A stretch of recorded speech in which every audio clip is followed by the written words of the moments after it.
नमस्कार, बहुत स्वागत है आप सभी का। मैं हूं आपके साथ मनु तेवतिया। हर्षा रिछारिया ये वो नाम है जिसे आपने महाकुंभ के दौरान काफी सुना होगा। प्रयागराज में हुए महाकुंभ के दौरान अपनी ओर ध्यान खींचने वाली वायरल गर्ल हर्षा रिछारिया एक बार फिर सुर्खियों में है, लेकिन इस बार वजह कुछ और है। हर्षा रिछारिया ने साइबर पुलिस में शिकायत दर्ज करवाई है, लेकिन क्यों, देखिए इस रिपोर्ट में।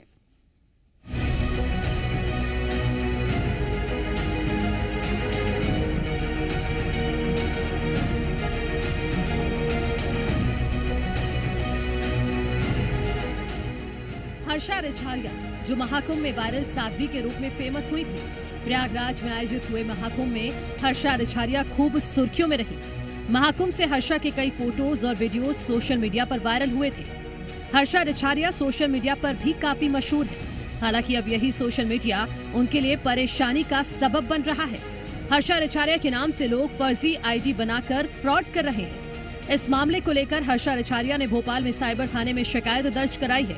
उन्होंने आरोप लगाया है कि उनके नाम से सोशल मीडिया के अलग अलग प्लेटफॉर्म पर 55 फेक आईडी बनाई गई हैं। इन फेक आईडी के जरिए फ्रॉड किया जा रहा है। मेरे नाम से महाकुंभ के दौरान वहां से शुरू होके अब तक जितनी भी फेक आईडीज फेसबुक, इंस्टाग्राम और यूट्यूब पे बनी है, जो मेरे नाम से बहुत ज़्यादा फ्रॉड भी कर रहे हैं, स्कैम भी कर रहे हैं, मेरे नाम से बहुत सारे एडवर्टीजमेंट के वीडियोस भी बना रहे हैं जो मैं नहीं करती हूँ, और पैसों की डिमांड, दुनिया भर की बहुत सारी चीज़ें मेरे नाम से जो एआई के वीडियोस बन रहे हैं, अश्लील वीडियोस बन रहे हैं, उन सब की लगभग 55 आईडीज़ की मैंने यहाँ पे आज एफआईआर की है।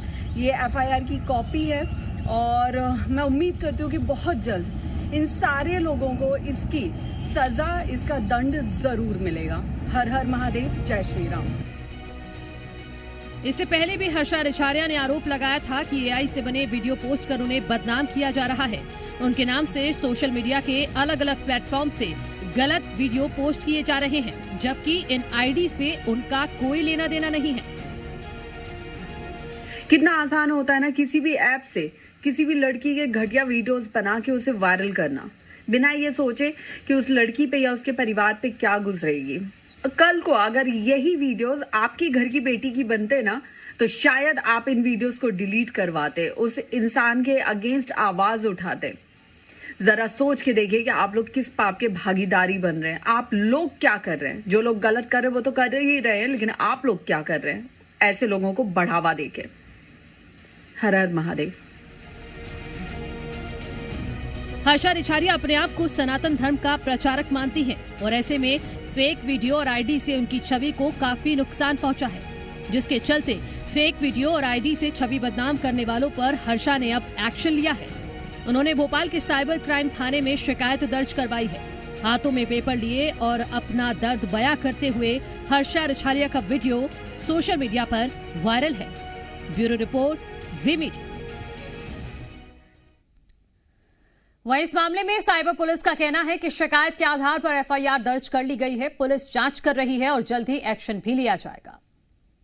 जांच कर ली है। जांच में हमने उनके कथन भी लिए हैं। उसमें उन्होंने हमें बहुत सी ऐसी आईडीज़ बताई हैं जो उनके द्वारा नहीं बनाई गई हैं सोशल मीडिया पे, तो हमने उस पर एफआईआर कर ली है। एफआईआर की प्रति भी हमने उन्हें उपलब्ध करा दी है, और जिस तरह की भी उन्होंने हमें नाम वो बता रहे हैं कि जो जिन पे उनको शंका है, उनके हम वेयरअबाउट्स पता कर रहे हैं और उसके आधार पर हम उनकी गिरफ्तारी भी करेंगे। और कंसर्निंग जो भी उनके इस तरह के वीडियोज़ या कोई भी ऐसे कंटेंट जो नहीं होने चाहिए सोशल मीडिया, उसको भी हम हटाने पर काम कर रहे हैं।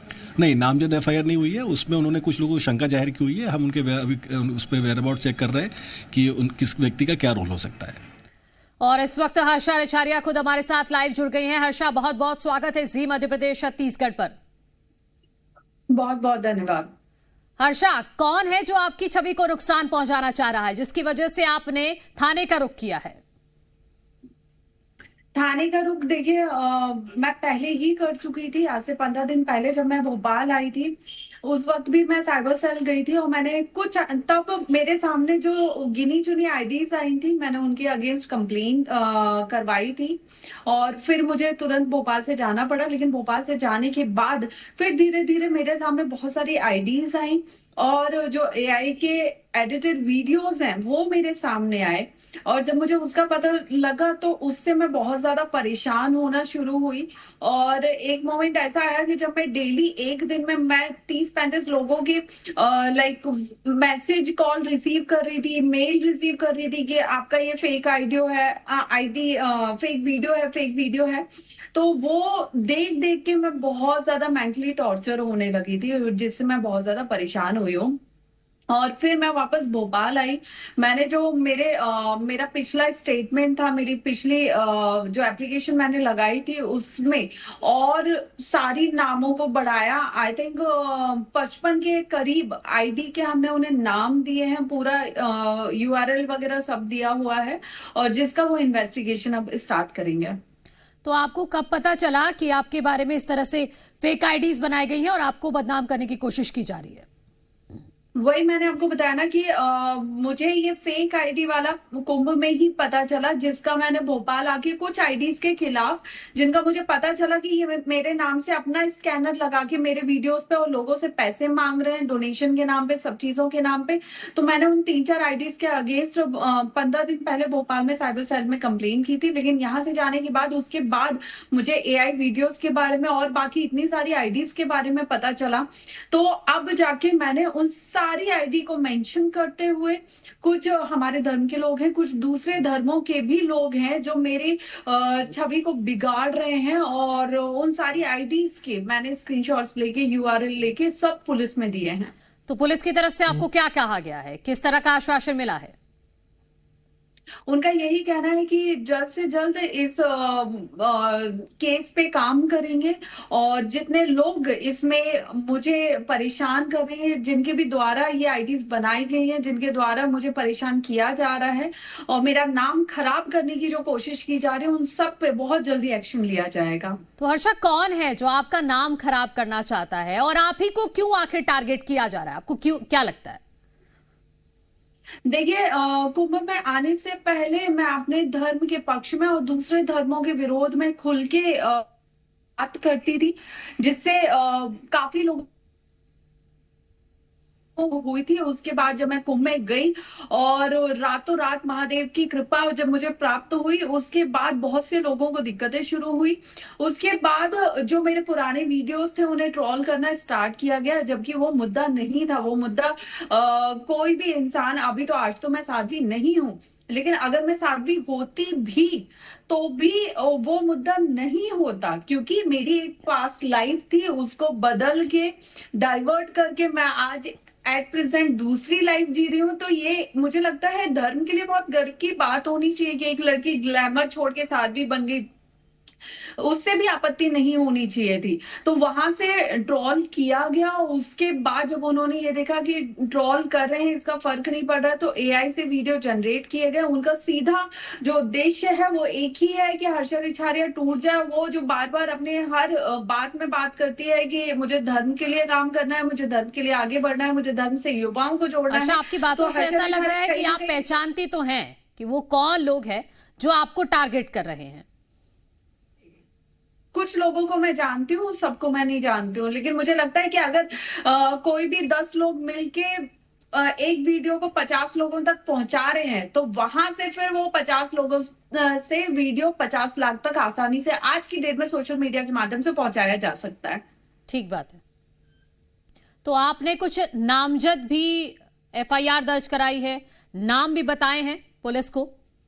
अभी मैंने नाम जो है वो आईडीज के बताए हैं, आईडीज के नाम मैंने पूरे बताए हैं। और जो दूसरे धर्मों के लोग हैं जो मेरे वीडियो का गलत इस्तेमाल करके लोगों को गलत तरीके से दिखा रहे हैं कि देखो आप जिसे साध्वी मानते हो वो क्या कर रहा है, ठीक है, आप जिसे साध्वी मान रहे हो वो तो महाकुंभ से निकल के सीधे दुबई घूमने चली गई है। तो इस तरह के जो लोगों का ब्रेन वॉश किया जा रहा है, मुझे लेके मुझे बदनाम किया जा रहा है, तो वो सारी आईडी उन नामों के साथ मैंने दे दिया है। हर्षा, आपने एक सोशल मीडिया पर वीडियो भी पोस्ट किया था कुछ दिनों पहले। आप इसी से इतनी ज्यादा प्रभावित हुई कि आपने सुसाइड तक की धमकी दे दी। जी, क्यों आपने सुसाइड की धमकी, मतलब आप इतनी ज्यादा टूट गई और अब तब जाकर फिर आपने पुलिस में शिकायत की? देखिए, मैंने आपको बताया कि पुलिस में शिकायत मैं उससे पहले भी कर चुकी थी, आज से 15 दिन पहले। और जिस वक्त मैंने वो वीडियो जारी किया, उसको सोशल मीडिया पे अपलोड किया, उस वक्त मैं बहुत बुरे मानसिक तनाव से गुजर रही थी, बहुत ज्यादा। आप समझिए, एक लड़की के बहुत गलत गलत वीडियो बना के और सुबह से शाम तक 25-30 लोग, 35 लोग मुझे भेज रहे हैं, मेल कर रहे हैं, मैसेज कर रहे हैं, डीएम कर रहे हैं कि मैम आपका वीडियो, मैम आपका वीडियो। वही देख देख के मैं कितना परेशान हो चुकी रहूंगी, वो आप समझिए मेरी मानसिक स्थिति। उसके बिल्कुल। बाद जब वो वीडियो मेरे घर तक पहुंचता है, मेरे परिवार तक पहुंचता है, उस वक्त का तो मैं आपको बता ही नहीं सकती शब्दों में कि मुझ पे क्या गुजरी होगी। तो आप उस चीज से कैसे निकली फिर? क्योंकि आज जब मैं हर्षा रिछारिया से बात कर रही हूं तो हर्षा आप अलग दिख रही हैं उस दिन से। उस दिन आप बहुत ज्यादा परेशान थी, जो मैंने वीडियो में देखा। देखिए, उस टाइम तो मैं बहुत टूटी थी, बहुत टूटी थी, और अभी भी कहीं ना कहीं मेरे अंदर वो तकलीफ है, जिसे मैं कोशिश कर रही हूँ कि मैं स्ट्रांग बनूं। और उस दिन मैं बहुत टूटी थी, और शायद उस दिन मैं कोई गलत कदम उठा भी लेती, लेकिन महादेव की कृपा थी कि दूसरे दिन महाशिवरात्रि थी और मुझे मौका मिला महादेव के पास जाने का, उनके दर्शन करने का। मेरा निर्जला फास्ट था, तो वहां पहुंच के मैंने अपनी सारी चीजें उनको बताई, और वहां से मुझे दिशा मिली। मेरा परिवार भी उस बात से बहुत ज्यादा घबरा गया था, चिंता में आ गया था। फिर बहुत से विचार किए मैंने, और फिर मैंने ये संकल्प लिया, ये खुद में विचार किया कि मुझे इस चीज के खिलाफ खड़ा होना होगा। जो चीज दूसरे लोग चाह रहे हैं मुझे तोड़ना, मुझे रोकना, अगर मैं मर गई तो शायद वो अपने चीजों में सफल हो जाएंगे, जो नहीं होना चाहिए। धर्म के लिए जुड़ना, धर्म के लिए काम करना किसी के लिए इतना बुरा भी साबित नहीं होना चाहिए कि और जो युवा इसके लिए आगे आएंगे वो आगे आने के बारे में सोचे ही नहीं। बिल्कुल हर्षा, और जो आपके साथ हो रहा है ऐसा आम लड़कियों के साथ भी होता है कि बहुत सारी बिल्कुल, लड़कियों आप के फेक देखिए कि वीडियोस आज बना दी जाती हैं। आप लोगों के माध्यम से, आप लोगों के साथ से हर्षा रिछारिया की बात तो लोगों तक पहुंच रही है, लेकिन बहुत सी ऐसी लड़कियां हैं जिन्हें बिना मतलब किया जाता है और जिनकी सुनने वाला भी कोई नहीं होता है। की लड़ाई सिर्फ उसकी खुद की नहीं है, आज हर्षा रिछारिया की लड़ाई उन तमाम लड़कियों के लिए है जो इस दौर से गुजर रही हैं या गुजर चुकी हैं। बहुत सी लड़कियों को तो पता ही नहीं होगा कि उनके इस तरह के वीडियो बना के लोग डाल देते हैं सोशल मीडिया में सिर्फ मजे के लिए।